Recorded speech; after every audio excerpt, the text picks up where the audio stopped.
tokkicha maqaa dhibba gurraacha garaa garbaa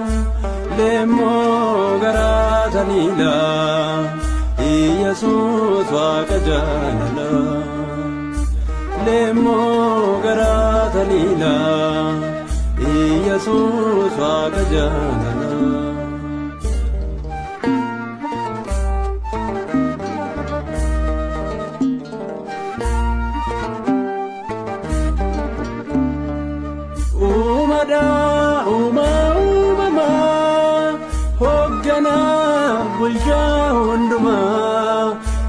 Sada kayo goftan dandan barabaran sada kayo goftan dandan barabaran tokkicha maqaa dhibba gurraacha garaa garbaa leemmoo garaa taliila Yesuus waaqa jaalala leemmoo garaa taliila Yesuus waaqa jaalala akka tasaa miti yaada isaa keessatti duraan galmaa'eera addunyaatu nu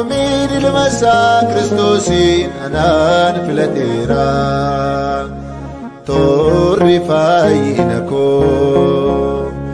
inna baarsa ta'ee adeebba ta'uudha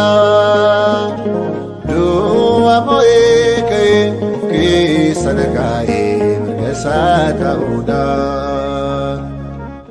anamma haaraadhaa hin beeku kaleessa Wiko fannise sinera sakesa balbalako chufe yerongo batao wajini jirata sayum kau namsu mifako abidana kesa kinako nawalu Bakatan debisa Karte sagale ko akka gurraaf tolu Sifarsuufu mame waan biraafino Karte sagale ko akka gurraaf tolu Sifarsuufu mame waan biraafino Galani umamaf hatau waga jirataf abbo merobsi se bokka galataf kutera malka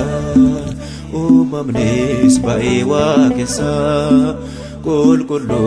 muawa kasa tokkicha